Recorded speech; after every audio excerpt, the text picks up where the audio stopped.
Picture this, there's this little nowhere village, just a speck on the map, where an old farmer named Mike lives. He's been on his own for years, rattling around in a creaky farmhouse with nothing but his thoughts and the sound of the wind. Mike's the kind of guy who likes his routine: feed the chickens, fix the fence, call it a day. No fuss, no muss. But one rainy afternoon, everything changes.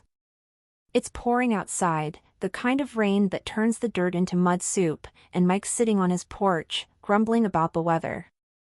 That's when he hears it, a little whimper, faint but definitely there.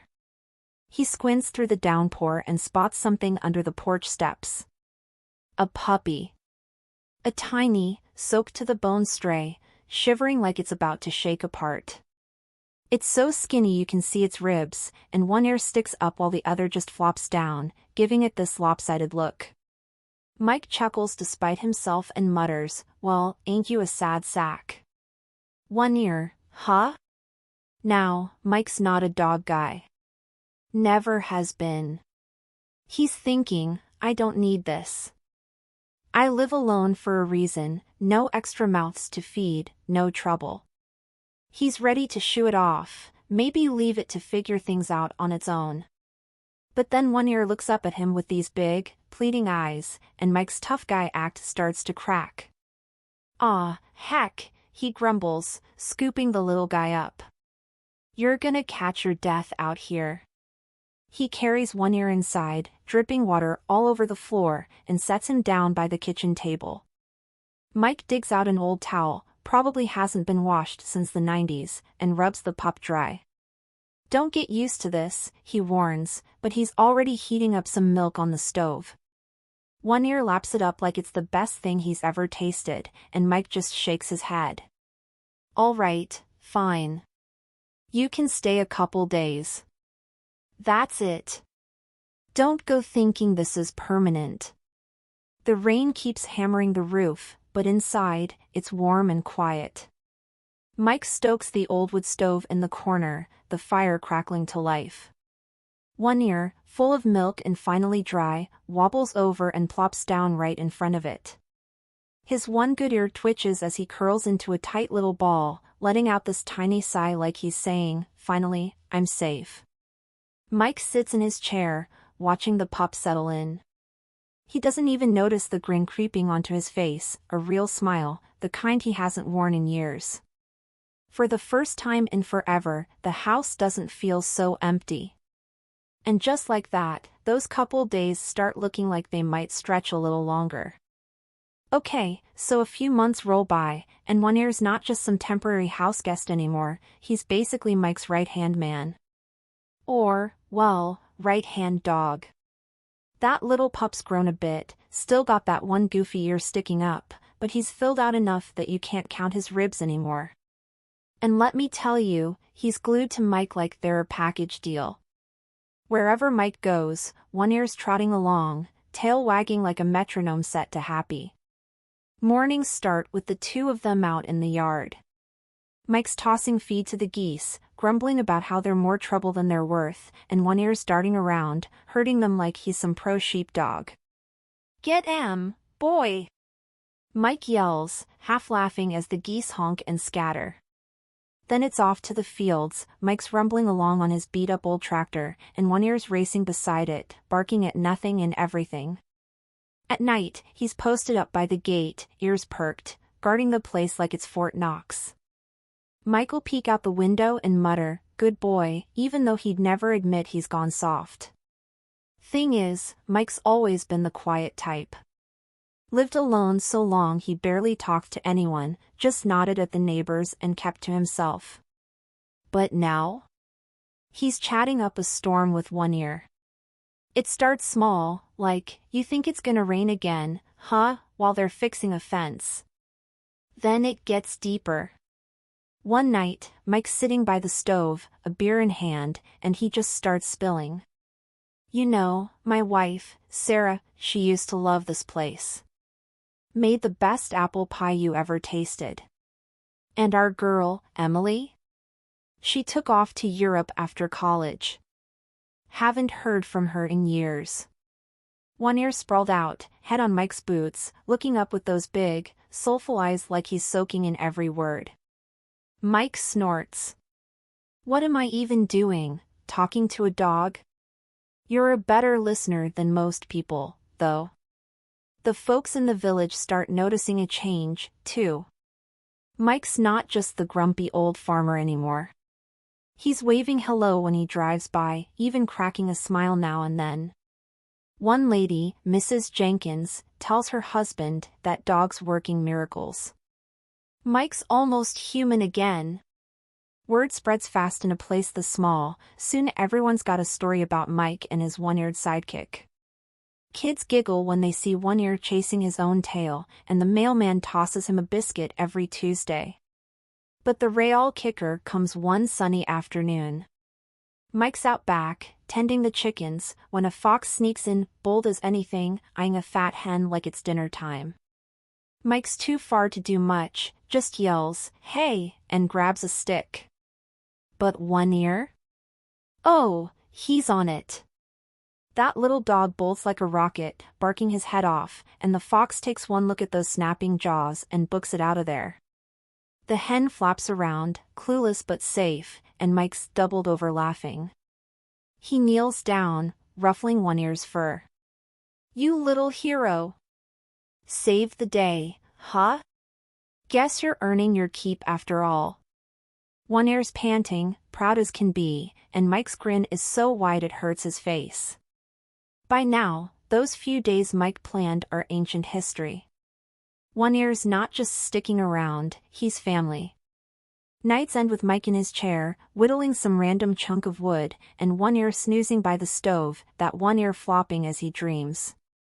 The house isn't silent anymore, it's got barking, tail thumps, and Mike's low chuckles filling the air. For an old guy who thought he didn't need anyone, Mike's starting to realize he's got the best buddy he could have asked for. And One Ear? He's living his best life, no doubt about it. Don't forget to subscribe to my channel to keep up with the latest exciting stories. I am very pleased when you like the video and write comments. Thank you! Alright, so things have been rolling along pretty sweet for Mike and One Ear, right? But then winter hits, and I mean hits. It's one of those brutal seasons where the wind cuts through your jacket and the snow piles up like it's got a personal grudge. Mike's tough, though, he's seen plenty of winters. But this time, something's off. One morning, he's slower getting out of bed. His cough's rougher than usual, and by noon, he's back under the blankets, shivering even with the stove roaring. One Ear notices right away. That little dog's glued to Mike's side, pacing by the bed, letting out these soft, worried whines. Mike tries to brush it off, rasping, "I'm fine, boy. Just need a nap." But One Ear's not buying it. He hops up, curls tight against Mike's legs, and stays there, like he's keeping watch. Days drag on, and Mike's not bouncing back. He's quieter, weaker, barely sipping the soup he manages to heat up. One Ear's big eyes never leave him, every creak of the bed, every cough, and that dog's right there, nudging Mike's hand with his nose. One night, it gets real bad. The wind's howling outside, rattling the windows, and Mike's breathing slows way down. One Ear's whimpering now, low and steady, like he knows something's slipping away. And then, sometime before dawn, it happens, Mike just drifts off. Quietly, peacefully, like he's finally resting after a long haul. One Ear doesn't move. He stays pressed against Mike, waiting for him to wake up, to grumble about the cold or toss him a scrap. But Mike's gone, and the house falls silent except for that little dog's soft cries. The neighbors catch on a couple days later. Old Tom from down the road swings by when he notices the chimney's not smoking, no fire, no Mike. He finds him in bed, still and calm, with One Ear right there, head resting on Mike's chest. Tom's a gruff guy, but even he chokes up. "Poor fella," he mutters, not sure if he means Mike or the dog. They get a few folks together, and they lay Mike to rest in the village cemetery, a simple spot under an oak tree. Everyone's whispering about how Mike went from loner to the guy with the one-eared hero, all thanks to that pup. But here's the kicker, no one steps up for One Ear. Tom's got his own dogs, Mrs. Jenkins says her cat would hate it, and the others? They've all got excuses. He'll be fine, they say, tossing him some bread and shooing him off. One Ear doesn't get it, though. After the funeral, he follows them back to the grave and just sits there. Snow's falling, piling up around him, and he's hunched over, staring at the fresh dirt like he's waiting for Mike to pop out and call him home. People walk by, shaking their heads, but no one's got the heart to drag him away. Days turn into a week. One Ear's still there, barely eating the scraps folks leave. His fur's matted with ice, and that one ear's drooping more than usual. The wind's screaming through the trees, and he's just a little shadow against the white, loyal to a fault. You can almost hear him thinking, "Where'd you go, Mike?" "I'm still here." It's the kind of scene that sticks with you, pure heartbreak, but so real you can't look away. And that's where we leave him for now, alone in the snow, holding on to a friend who's not coming back. The runaway road. So, One Ear's on his own now, and let me tell you, it's rough. That little dog's back to being a stray, wandering the village like a ghost. The snow's melted into muddy slush, and he's scavenging whatever he can, old bread crusts from trash bins, a soggy scrap of meat someone tossed out. His fur's a mess, all matted and dirty, and that one ear's flopping more than it sticks up these days. Kids spot him and think it's funny to chuck rocks his way, yelling, "Go on, mutt." He dodges them, tail tucked, and bigger dogs snarl when he gets too close to their turf. It's like the whole world's telling him he doesn't belong anymore. He still swings by Mike's old place sometimes. The farmhouse is locked up tight now, windows dark, but One Ear sits by the porch, sniffing around like he's hoping Mike will poke his head out with a "Hey, boy." Doesn't happen, of course. Days stretch into weeks, and he's getting skinnier, hungrier, more beat up. You'd think he'd give up, but that little guy's got some fight left, he just doesn't know where to aim it. Then one day, everything flips. It's raining again, a cold drizzle that soaks him through, and One Ear's shuffling along the road out of town. A car roars by, too close, and he scrambles into the ditch, heart pounding. Tires screech, and suddenly there's this girl's voice yelling, "Stop. Dad, stop the car." The door flies open, and out jumps Sophie, maybe 12 years old, all freckles and messy ponytail. She's on a road trip with her parents, just passing through, but she's got eagle eyes and spotted One Ear in the muck. "Look at him, he's so sad," she says, already halfway to him. Her dad, Greg, groans from the driver's seat. "Sophie, we're not picking up some Fleabag stray." Her mom, Lisa, chimes in, "Yeah, honey, he's probably fine." But Sophie's not having it. She's in the rain now, kneeling by One Ear, who's too tired to run. "He's not fine, look at his eyes. We can't leave him." One Ear's staring up at her, shivering, and something about her voice, soft but stubborn, makes him stay put. She scoops him up, mud and all, and hauls him to the car. Greg's grumbling, "Great, now the seats are trashed," but Sophie's already got One Ear wrapped in her jacket, promising, "I'll take care of you, okay? You're mine now." They take him to the city, some big, noisy place with honking cars and tall buildings. Sophie's over the moon, giving him a bath in the apartment sink, giggling as he shakes water everywhere. She names him Earl because of that One Ear, and for a minute, it's looking up. He's got food, a warm bed made of old blankets, and Sophie's constant chatter. But One Ear? He's not wired for this. The city's too loud, sirens, slamming doors, people shouting. He paces the apartment, whining, paws clicking on the floor. One night, Sophie forgets to lock the balcony door, and he's out, leaps down to a dumpster, hits the street, and bolts. Sophie's a wreck when she finds out. She's crying, tugging on her mom's arm. We have to find him. He's scared. They're out there for hours, wandering alleys, calling Earl. Come back! Sophie's voice cracks as she imagines him lost forever, those sad eyes haunting her. Meanwhile, One Ear's running blind, dodging traffic, hiding under benches, a little shadow in a big, strange world. The rain's picking up, and he's soaked again, alone again, with no Mike, no Sophie, no clue where he's headed. It's a gut punch moment. He's free, but he's lost everything all over again. Alright, so One Ear's out there in the city now, and it's a mess. He's hungry, worn out, dodging cars and people like he's in some crazy obstacle course. The streets are a blur of wet pavement and flashing lights, and that little dog's just trying to survive. His fur's plastered to his skinny frame, and that One Ear's barely holding up. He's a wreck. He doesn't know where he's going, just running on fumes, ducking into alleys and under stoops when the noise gets too much. You'd think he's done for, right? But hold up, fate's got one more card to play. One afternoon, he stumbles into this park, a patch of green in the concrete jungle. There's an older lady there, Mary, feeding the strays. She's got a bag of breadcrumbs and a soft spot for anything with fur. Mary's been through her own rough patch. Her husband passed a few years back, and she's been lonely ever since.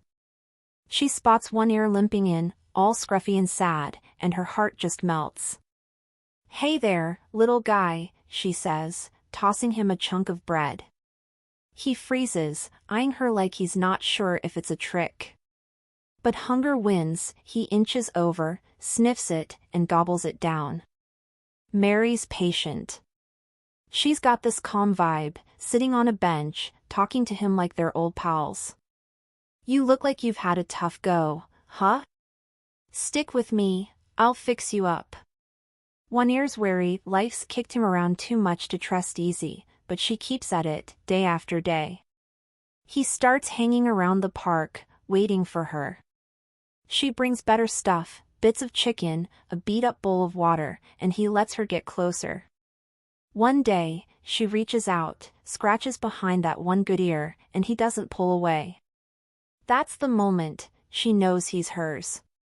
She takes him home, a cozy little place with mismatched furniture and a vibe that says lived in. Mary's already got a crew, a scrappy tabby cat named Whiskers and a parrot called Pete who squawks hello every 5 minutes. One Ear's not sure what to make of them at first. Whiskers hisses, Pete flaps, and he just flops down like, what now? But Mary's got it handled. She sets up a blanket by the fireplace, gives him a proper meal, some canned dog food he scarfs like it's a gourmet feast, and he starts to settle. The cat warms up, Pete chills out, and soon it's like they're all one weird, happy family. One Ear's finding his groove.